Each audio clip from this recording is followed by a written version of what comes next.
Disclaimer, I'm going to analyze or overanalyze some of the characters from popular video games for educational purposes. I hold no grudges against the games themselves, or the characters that are in them, or the developers.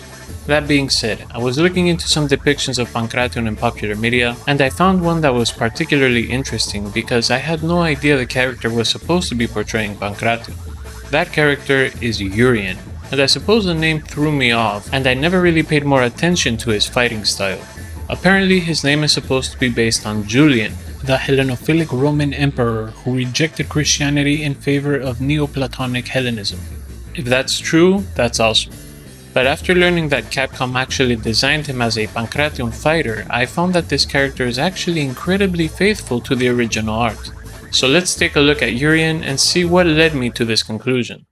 First off, the stance is indicative of the character's playstyle. He has an upright posture with the weight on the lead and the rear heel raised. The stance is more appropriate for fighting that has boxing rather than grappling, but it is still quite accurate. Pankration did have regional rules, one of which allowed for striking but no grappling or wrestling whatsoever. For this style of Pankration, Urien's stance would fit perfectly. I mentioned that his stance is appropriate for his playstyle because it's used for striking from a distance, or zoning, which is what Urien does. He fights from either far or very up close.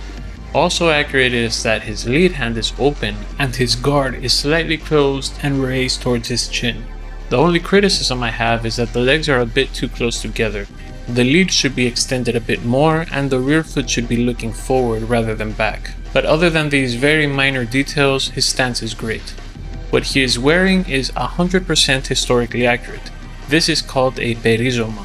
Contrary to popular belief, Pankration matches were carried out wearing this perizoma as the fighters were not completely naked. The reason for this myth lies in the pottery depictions, though this was done for stylistic purposes and because it was easier for the artist to draw. Next, let's look at his normals. The word normals in fighting games refers to simple button presses. So for Urien, this is the light punch, medium punch, and heavy punch, and then we have the light kick, medium kick, and heavy kick. Then we have what are called command normals, so these moves don't require resources and have a very simple input. Urien has 3 command normals: forward heavy punch, forward medium punch, and forward medium kick.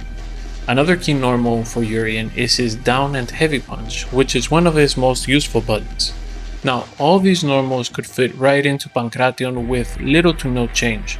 Urien's closed fist punches are actually aimed towards the body of the opponent rather than the head. The only attacks that do aim for the head are uppercuts, like his down fierce punch, where he actually uses the palm of his hand before the elbow. And this is important because in Pankration, hand strikes used the palm of the hand rather than a closed fist, especially when aiming for the head. Now, I could name each and every one of these normals in ancient Greek terms. So for example, this is Triptin, this is Ekpiktevin, this is Ramphizin, this is Katalaktizin, this is Lakpatin, this is Hypolaktizin, and so forth.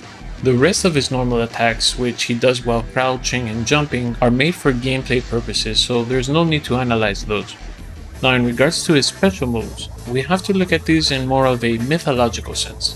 In this regard, Urien could not be any cooler. He starts the round by turning his skin into bronze, symbolizing the ancient Greek bronze statues, and rejecting modernity by burning off his clothes. His supernatural theme is centered around electricity. He throws electric spheres using the power of Manowar, and he has a super called Aegis Reflector, which is an homage to the shield of Zeus, which was also carried by Athena and Apollo, perhaps a hint to where he draws his powers from. He also has a special, appropriately named Chariot Tackle, a rushing attack very much in line with Pankration, given that charging footwork was found both in ancient texts and pottery depictions.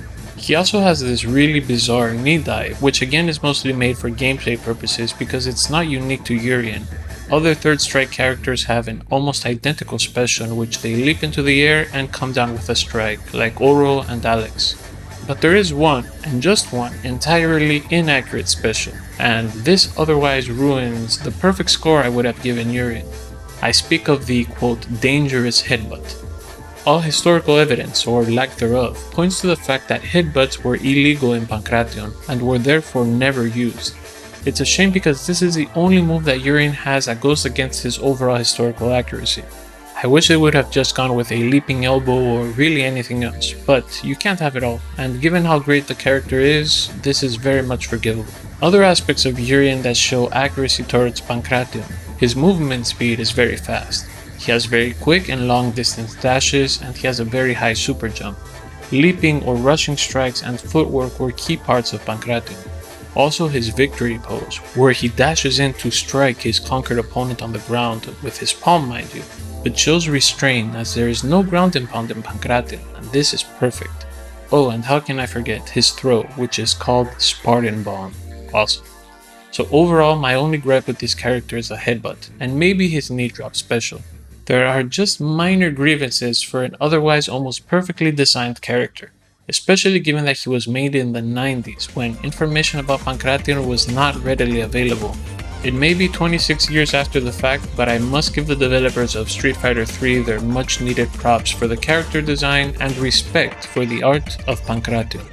Now, Urien was also in Street Fighter 5, but his moveset is identical, just with worse animations. In Street Fighter 6, we have a new Italian Roman character said to know Pankration called Marisa.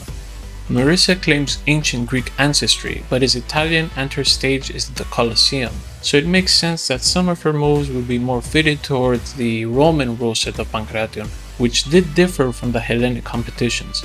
That would excuse her ground and pound and free use of close hand strikes. Her moveset, for the most part, is very impractical. It's purely a stylistic choice so that her moves can feel heftier to the player, so it really isn't worth breaking them down further. I'll just add that her burnout stance is great, and really close to the original Pankration equivalent, other than the hunched posture. One of the things that irked me in regards to this character is the names of her moves. Even during the Roman era, the terminology of Pankration was still mostly the same, and in Greek. In fact, many surviving sources where we find the definitions of Pankration terminology were from the post-Hellenistic era.